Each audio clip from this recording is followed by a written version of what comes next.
2 of Spill the Tea. This week we have on the amazingly talented BAFTA-winning producer and director Helen Sheppard on the show. So we've just had a brilliant chat, and obviously you sent in your questions about breaking into the TV industry, whether that's being a producer or director, being a runner, or also being a presenter as well. And Helen gives some really, really practical and invaluable advice. So I hope you enjoy it. I'm going to stop talking now and pass over to Helen. Let me know what you think in the comments box below. Hello. Hello. How are you? Good, thank you. I always find it weird when you're sitting there at these Zoom things and you're waiting for somebody to let you in. Kind of like, oh, what if I do? I thought if we start, if you want to kick off and just maybe talk about how you first got into TV, I guess, either your first job and why you wanted to get into it. Yeah. So I started out being somebody who absolutely loves drama. Drama was my big thing. So youth theatres, I was in every youth theatre I could possibly join, anything like that. And so when it got to the point that you have to decide what you're doing, I was fine at the sort of O-levels, which was GCSEs. Yeah. When it got to the A-level side, I was pretty bad. So I had to find a way to go and do, I actually came to London, joined a drama school for a short period of time, but the drama school wasn't in a good way. It's the Academy of Live and Recorded Arts, which is fab now, but it wasn't then. And so I came back, did another A-level and did a degree in performing arts, which had no exams. Okay. When I left that, I sort of started to do theatre as a performer. I joined touring children's theatre companies because children was my other big thing. I loved theatre and I loved children. So, and then this is the sort of miracle that happened for me. I'd been kind of not stalking, but kind of watching this lady called Cynthia Felgate, who was doing play school at the BBC, and she was leaving the BBC to start her own television company to produce 5 days a week of preschool television.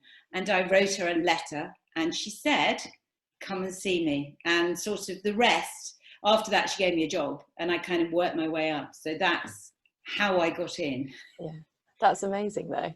And how do you think, I mean, someone asked me, how do you think it's changed over the years in terms of people getting into the industry and I guess the landscape overall? Yeah, I think when I started, certainly in the children's area, it wasn't a popular place to be. Nobody really bothered about it because it didn't make any money. Because you didn't make any products really. I mean, Playdays made the odd jigsaw to go with the programme. It didn't make any money, so it wasn't a popular area. Other parts of television were, and also, in those olden days, like children's particularly, was only on at 4:30 till sort of 6:30 every day. It was barely on. And along came digital channels, more channels. And so that's the big change. There's an awful lot more channels now. Yeah. And CBeebies came along and CBBC came along and that filled the whole day. So now you have, in a way, you've got a lot more opportunity. But then obviously, because there are many more media courses and so on, there's a lot more people trying to do it. But I think probably on balance, it's the same amount of people trying to do it and there's more. Does that make sense? Yeah, so there's more jobs, but also more people competing for it. So it's balanced out. Okay. Yeah, that makes sense. And I mean, the main question that I've had is, how do you get into TV? Just as easy as that. But I actually had someone message me just to give you a bit of background. Yeah. She said, literally just, how do you get into TV? I feel like it's luck. Last year I tried so hard, had 5 years off and on set experience. This is kind of behind the scenes. Yeah. And couldn't catch a break. Is it down to luck?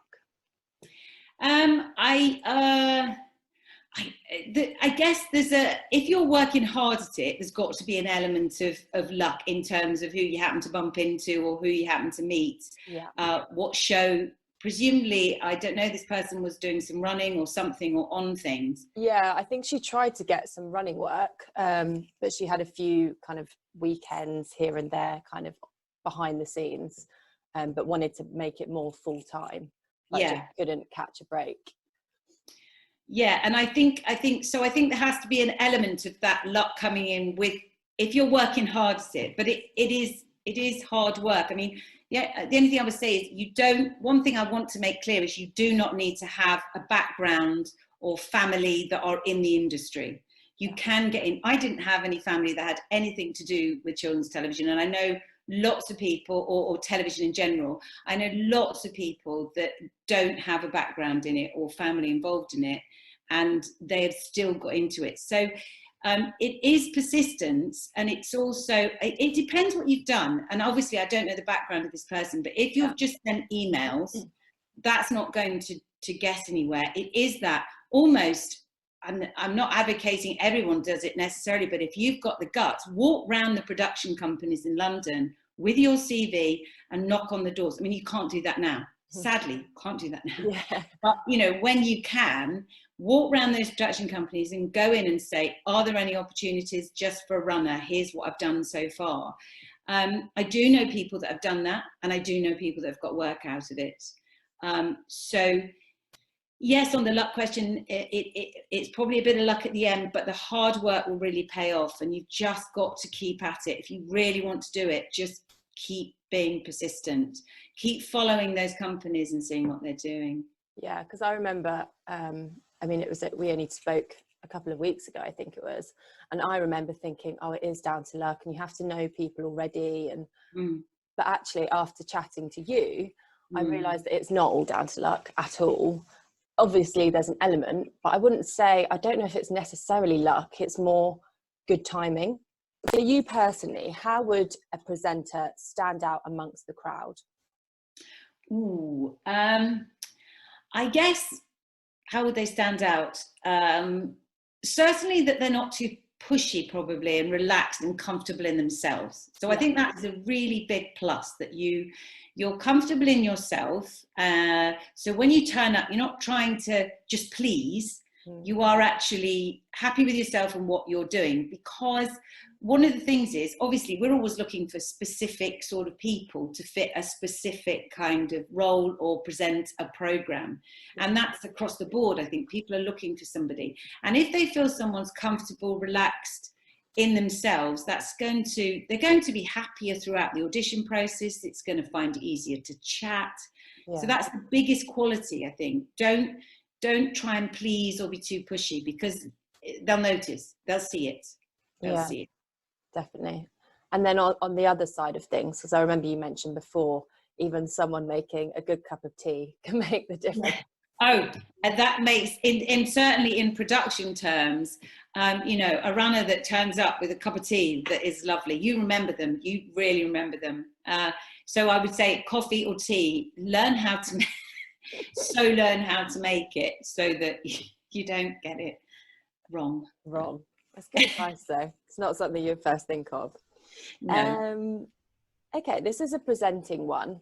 So obviously you've worked in children's, I think, the whole time. Have you? Most of the time. Yeah, most of the time. Little forays, but yeah, most of the time. So when someone is presenting for children and adult audiences, how does that differ? Because I think people have in their minds that children presenters are like this all the time, but I know that's not the case. Yeah, no, that's not the case.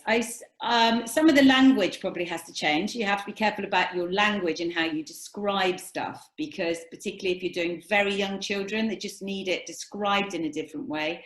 And right now, for instance, if you're doing something like News Round and you're trying to explain the current situation with coronavirus, children need to understand it in a way that's not too scary.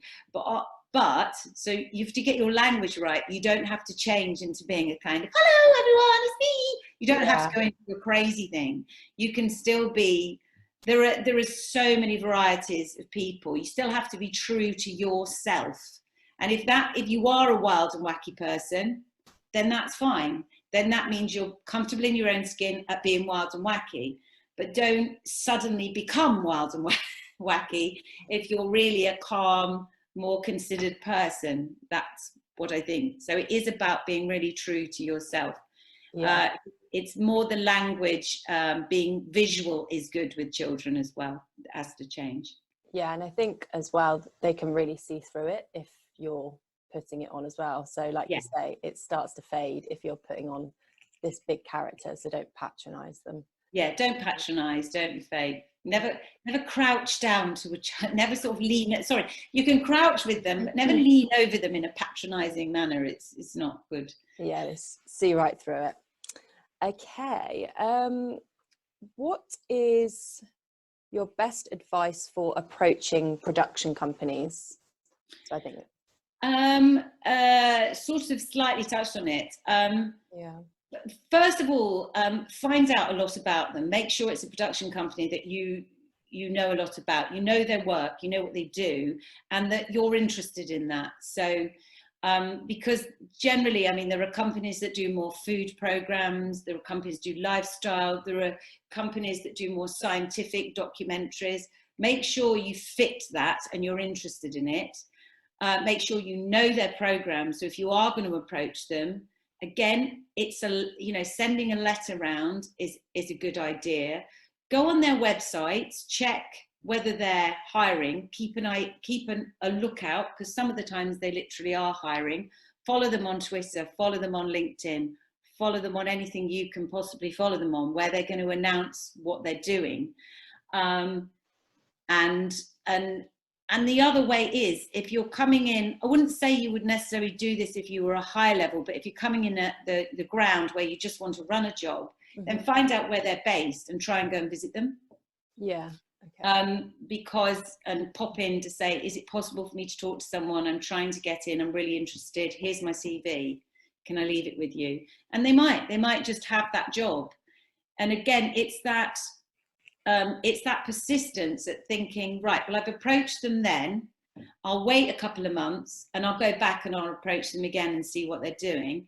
Try and make a contact with a person there, so you get into a dialogue with them, so you can update them on what you're doing. I mean, if they tell you to stop bothering them, fine, but if they don't, then keep sort of going with updates. Yeah, and it's definitely important.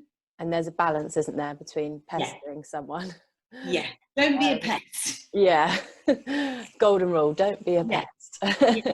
Yeah. And also, not that you're using family connections, but ask your friends, like talk to all your friends and say, this is what I want to do. Talk about it wherever you are, so that people know what you want to do, because there is the possible chance that someone knows someone who knows someone else who just might know someone who has an opportunity.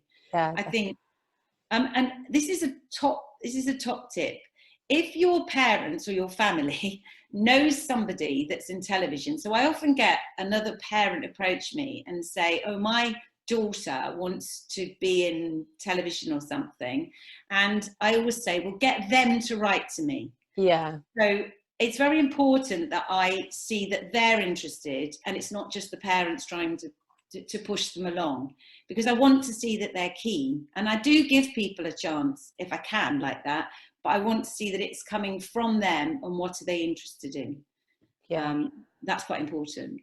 Yeah, and I remember you saying when we last spoke about kind of on the presenting side of things, about thinking outside the box. So the video cards you were talking about.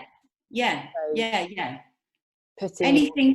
Anything you can do that makes you stand out from the crowd a bit in terms of coming across. And those video calling cards, which you can look up online, which means when someone opens it, the video plays, and it's a video directly to that person. And that's something you can do, particularly if you've made that connection with somebody and you send them that. I think they'll be quite impressed. I think they'll show it around the whole office. Yeah. And then you can yeah, definitely. That's a good tip. Okay, what's another one? What's the difference? Okay, so what would you expect to see? And I guess maybe you can talk about timings and things like that, but if you received a show reel for a presenter, what kind of length would you be looking for? What would you look for? Yeah, no, the whole show reel, I wouldn't want longer than 2 minutes, really. And in the first, what I would say, 20 seconds, put the thing you think represents you the best, because that's the thing that's going to make me continue to watch it. So if I see don't spend, somebody sent me a show reel once, and what they'd done is they'd suddenly done a whole front piece which had 10 things about me, and then it did a countdown of 10, 9, 8. I thought, I don't have time to sit through 10, 9, 8. I don't need a fancy thing. I just need to see who is this person, and a little variety of what you've done. So that first 20 seconds is going to be the thing that makes me watch or not. So put something in that really represents you, shows you at your best, and whatever that is, because it might be something really wild and adventurous, it might be something really calm, but what you think represents you. And I think then they'll keep going, but certainly no longer than 2 minutes. Yeah, there's a very, like you say, there's a very small window of opportunity to catch their attention, and then if you do that, they'll watch the rest of it. And sadly, this isn't me, and I wouldn't do it, but I have seen it before, where there's a lot of show reels that have come in, and they'll literally scoot through the first 10 seconds of the things and go, no. So if you haven't caught somebody in that, so certainly don't spend a long time on fancy titles. Okay. Obviously, now is a very hard time for the creative industries. I mean, things are starting to ease, but a lot of performers and everything can't get back to work at the moment. Is now a good time for people to either obviously be creating content and also approaching those production companies, in your opinion? Providing, again, check on their websites that they're happy for you to send content. Some say we do not like content sent, so don't send it. But there are some calls out for content. There's a thing called, is it on Facebook, Film and TV Casting, and they're looking at the moment for content for older people during lockdown and how it's affecting 70-year-olds and so on. So it is a good time to be thinking about content. There's another call out which was for can't remember, it was for younger people, and they were interested in something for people getting, stuff that's going on during this time. So it is a really good time to be thinking of ideas, trying to work out where you fit if you want to be a presenter, and what kind of content is going to be good for you and different to other people. That's also quite important.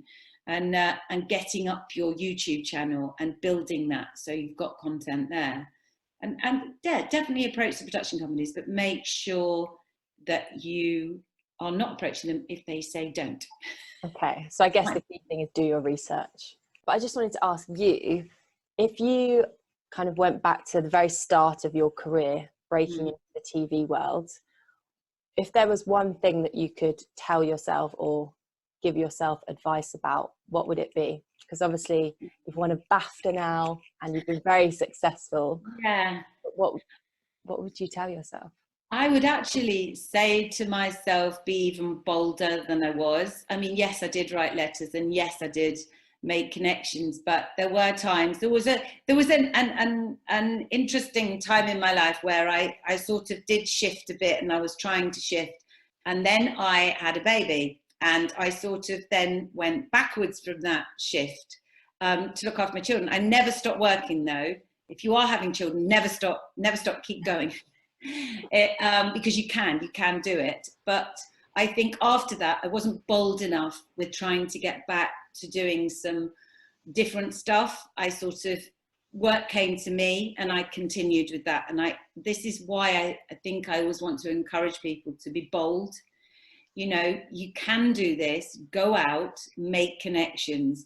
The worst thing that people can say is, just don't talk to me. Yeah. And that doesn't matter. It doesn't matter if they don't talk to you or don't answer you. So I think be even bolder. And I'm a pretty bold person. I'm pretty sort of confident, but I would be even bolder. I wouldn't take no for an answer in many cases. I'd just push into different areas. Yeah. And I think even if you get a no, that's probably better than people not replying at all.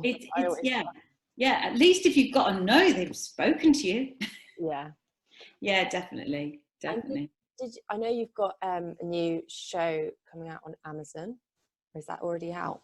It's partially out. So Jessie and Nessie was made for Amazon Prime, and we've had they're double episodes. So there's 5, but altogether it's 10 minutes. They're free to watch on Amazon. It's a lovely little, what we call a hybrid show. So it's a combination of animation and a live action little girl called Jessie, played by Sophie. And it's great. And there's more coming out in June, and then more coming out at the end of the year. Amazing. So it was a lovely thing to do, because I was just working with Sophie in a green studio, creating everything together in that world. Everything she met wasn't there, and she was fabulous at doing that. We had a great time. Yeah. It's set in Scotland, isn't it? It's set in Scotland. Yeah, the Loch Ness monster has left Loch Ness and has gone to live in a fountain outside the little girl's house, block of flats. What's lovely about the production process is then the more people come on board, there's a whole scripting process. It's quite interesting actually working with Amazon, who are this massive organization, because you do get a lot of people feeding in. And then when I come on board, I suddenly go, but what about this, or what about that? And then there's more feeding in. And one thing that's important about production, it's all about time and money. So you have these creative dreams, but obviously you have a certain amount of money. So you have to try and make those creative things happen within that budget. Well, thank you very much. And I will talk to you very soon. Yeah, take care. Have a good rest of your day. Thanks. Bye. Bye. Bye.